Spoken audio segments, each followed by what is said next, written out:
Good morning बच्चों। आज हम लोग लाल पानी की बेगम पाठ का प्रश्नावली करेंगे। प्रश्नावली बहुत ही आसान है, ठीक है। इसमें किसी तरह की कोई कठिनाई नहीं होनी चाहिए।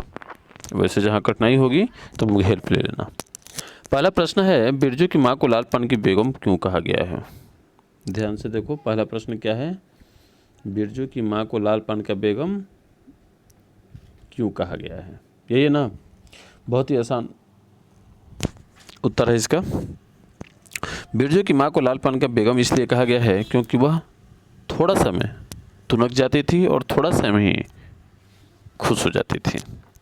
कहने का मतलब है कि वह खुश मिजाज प्रवृत्ति की महिला थी, लेकिन चंद क्षण भर में वह झगड़ा करती और क्षण भर में ही वो क्या करती, उनसे बातचीत भी करने लगती, वार्तालाप भी करने लगती। वह खुश मिजाज और सौंदर्य प्रिय क्या थी? महिला थी।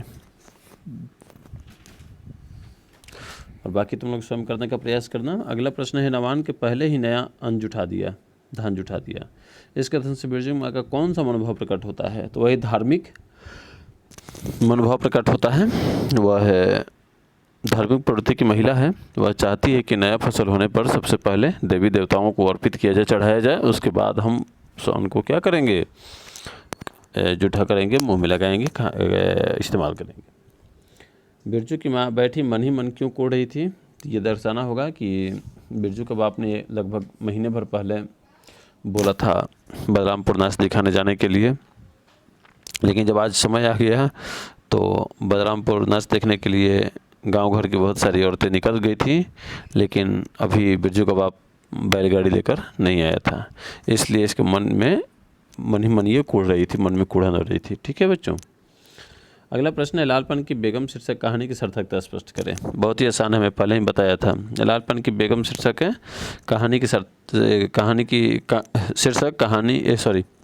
लालपन की बेगम शीर्षक सार्थक है, क्योंकि ये पूरी कहानी लालपन की बेगम अर्थात बिरजू की माँ के इर्द गिर्द ही घूमती है। बिरजू की माँ के कारण ही थोड़ा बहुत वाद विवाद भी होता है महिलाओं से, और बिरजू के माँ के कारण ही फिर उन्हें बैलगाड़ी में बैठने का न्योता भी दिया जाता है, बुलाया भी जाता है, बुलाती भी है। मखनिया फुआ से जो थोड़ा सा विवाद हुआ था वो भी सुलट गया, और मखनिया फुआ को बुलाकर अपने घर की रखवाली के लिए भी बीड़ी पान, ठीक है, इत्यादि रखती है। लाल पान की बेगम वो वास्तव में लाल पान की बेगम ही थी। तनिक सा में वह झल्ला जाती थी, गुस्सा में लाल हो जाती थी, और तनिक सा में वो क्या हो जाती थी? खुश भी हो जाती थी।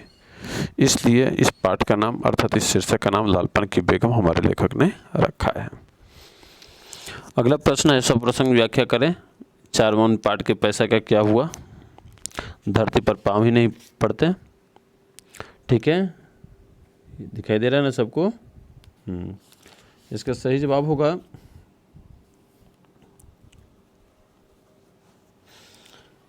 ये दी गई पंक्ति फणीश्वर नाथ रेणु द्वारा रचित, किससे लिया गया है बच्चों? देखो तुम लोग, द्वारा रचित, क्या नाम है उसका? पाठ का नाम लाल पान की बेगम नामक शीर्षक से ली गई है।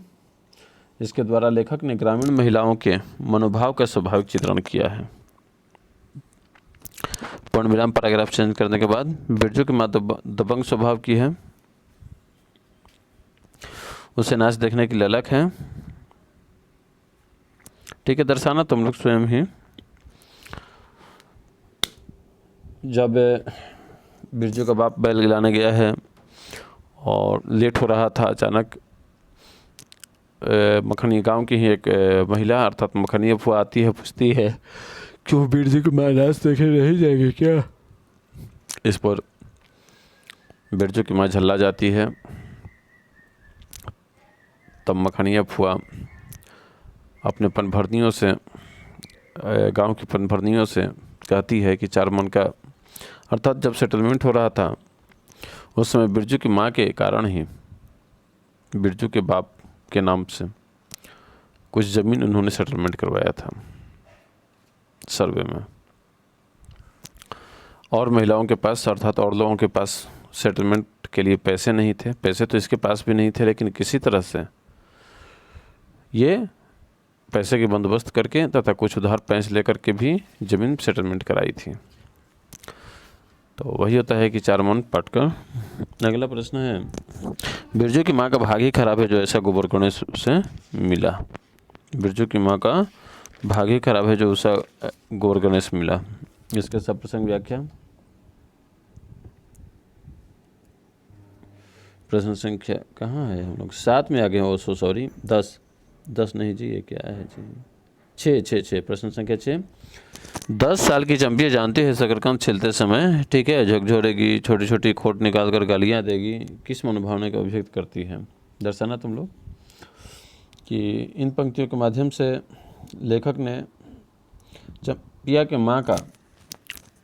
के प्रति हीन मनोभावना को दर्शाया है, ठीक है, क्योंकि वह लड़की है तो लड़की को समाज में उपेक्षा की दृष्टि से देखा भी जाता है, उसके हर कार्य पर पैनी नज़र रखी जाती है तथा छोटी मोटी गलतियों पर भी उसे सज़ा भुगतनी पड़ती है,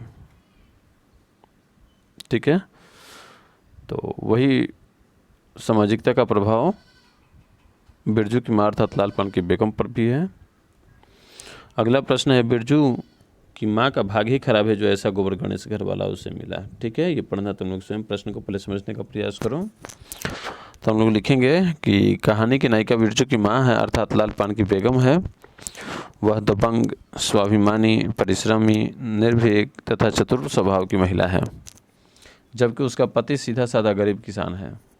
वह सरल हृदय, स्नेहिल तथा प्रेमी पति है, जबकि उसकी पत्नी ठीक उसका उल्टा क्रोधी स्वभाव की है लेकिन विवेकशील है। वह अच्छी तरह जानते हैं कि कब क्या करना चाहिए। इसी गुण के कारण सर्वे के समय पति को बार बार अपनी ज़मीन का पर्चा प्राप्त करने के लिए उत्साहित करती है। बाबू साहब के डराने धमकाने के बावजूद भी वह किसी तरह सर्वे करा ही लेती है, ठीक है। और जब वो बैल नहीं ला पाता है बैलगाड़ी, तब वह झला कर कहती है कि बिरजू की माँ का भाग्य खराब है जो ऐसा गोबर गणेश घर वाला उसे मिला। हालांकि यह लड़ाई क्षणिक है, ठीक है। जैसे ही बैलगाड़ी आ जाते हैं सारा लड़ाई झगड़ा क्या हो जाता है, खत्म हो जाता है। कहने का मतलब है कि बिरजू की माँ और बिरजू के बाप का जो झगड़ा है वो अस्थायी है। प्रश्न संख्या 8 है, गांव की गरीबी तथा आपसी क्रोध और ईर्ष्या के बीच वहाँ एक प्रकृति के प्रसन्नता निवास करती है, पाठ के आधार पर बताइए। तो लिखना तुम लोग बच्चों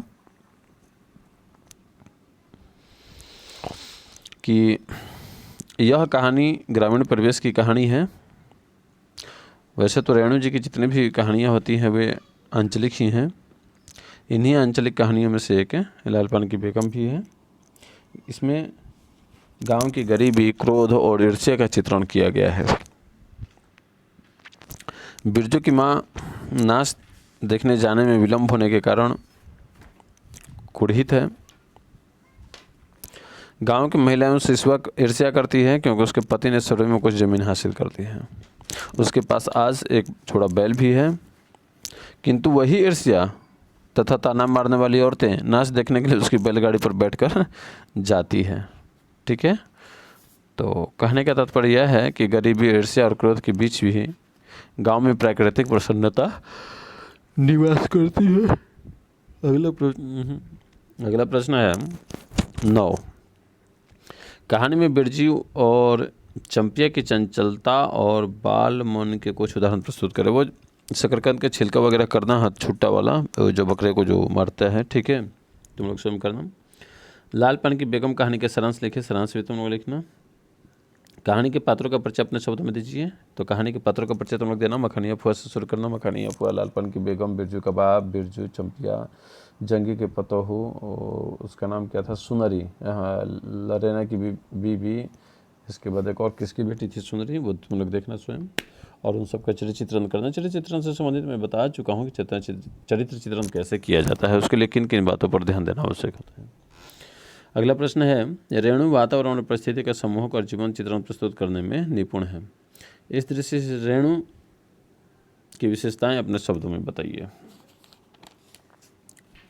ठीक है। तो तुम लोग लिखना। क्या लिखोगे कि रेणु जी ने ग्रामीण वातावरण में परिस्थिति का चित्रण करते हुए यह स्पष्ट किया है कि गांव में लोग किस तरह एक दूसरे के साथ ईर्ष्या, द्वेष, ये देखना लेखक परिचय में दिया हुआ है, ठीक है, नीचे की ओर राग विराग, आशा निराशा, हर्ष विषाद के गहरे आवर्त में बंधे होते हैं। गांव की गरीबी में भी मस्ती भरे जीवन का उल्लास से समाया रहता है। गरीबी के सुख दुख से पूर्ण जीवन के बीच नाच देखकर मनोरंजन करना, बैलगाड़ी आते ही मन की सारी मलिनता तथा उदासी का त्याग कर नाच देखने के लिए चल देना, ठीक है, अर्थात सारी उमंग, आशा, निराशा, बेचैनी, नाराजगी, उल्लाहना नाच देखने, बैलगाड़ी पर बैठने भर में है। पाठ के आसपास छोड़ देना तुम लोग, देखना अगर हो सकता है तो करना, नहीं तो छोड़ देना, इसमें कोई है नहीं। भाषा की बात भी तुम लोग करना, स्वतंत्र वाक्य में प्रयोग करें, जैसे आगे नाथ न पीछे पगहिया, इसका क्या करोगे, किसी प्रकार की जिम्मेदारी का न होना। अगला है कथरी के नीचे दुसाले का सपना, अर्थात शक्ति से अधिक आशा करना। अगला है धरती पर पाँव न रखना, अर्थात घमंडी होना।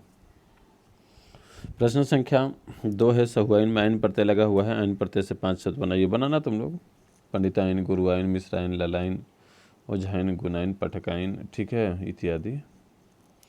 अगला प्रश्न है 3 है ना, हाँ, प्रत्यय बताएं। तो पड़ोसीन इन प्रत्यय हो जाएगा, पगहिया ईया प्रत्यय हो जाएगा, इसके बाद मुरलिया ईया हो जाएगा, दोनों में एक ही प्रत्यय है। खिलखिलाहट, इसमें हट प्रत्यय हो जाएगा। कौन सा? हट प्रत्यय, खिलखिलाना में हट जुड़ा हुआ है। निम्नलिखित शब्दों के समास निर्धारित करें। रसोई पानी द्वंद्व समास है, रसोई और पानी, रसोई तथा पानी। पचकौड़ी क्या हो जाएगा? 5 कौड़ियों का समूह, अर्थात द्विगु समास, चूंकि इसमें प्रथम पद क्या है? संख्यावाचक है। मान मनौती, मान और मनौती, चूंकि संयोजक अवयव यहाँ है, छिपा है। द्वंद्व समास, ये भी द्वंद्व समास ही होगा।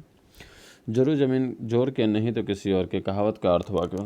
तो ये लिखना कि बाप के मरते ही सोहन की ज़मीन मोहन के ने कब्जा कर लिया, क्योंकि ठीक है मोहन कमज़ोर है लेकिन उसका बाप हस्ती वाला था, इसलिए लोग कहते हैं जरूर ज़मीन जोर के नहीं तो किसी और के। अगला है पाठ से देश शब्दों को छांट कर लिखिए। तुम लोग लिखना, मड़ैया होगा, ढिबरी होगा, ठीक है, इसके बाद पतुरिया होगा इत्यादि। तो ये शब्द निधि भी है, इसको भी तुम लोग देखना, याद करना। मुझे उम्मीद है कि तुम लोग के पास पुस्तक उपलब्ध हो गया होगा, क्योंकि अब तो दुकानें भी खुल रही हैं। पुस्तक में कभी कंजूसी मत करना, और पुस्तक निश्चित रूप से खरीद लेना। अगर तुम्हारे पास नहीं है तो किसी दूसरे से ले लो, अगर नहीं मिला है तो नया खरीद लो, ठीक है। अगर उससे भी नहीं व्यवस्था हो रहा है तो किसी से मांग कर उसका जीरोक्स कराकर बाइंडिंग करा लो, ठीक है। 3 उपाय। चौथा उपाय है आप मोबाइल में इसका डाउनलोड भी कर सकते हैं, मैं एक लिंक भेज दूंगा, ठीक है, उससे तुम लोग डाउनलोड भी कर सकते हो। समझ में आ गया ना? सारी पुस्तकें तुम लोग डाउनलोड कर सकते हो उससे। तो ओके, थैंक्स। आज हम लोगों का 4 पार्ट समाप्त हुआ। इसमें कुछ भी प्रश्न होगा तो तुम लोग पूछ सकते हो।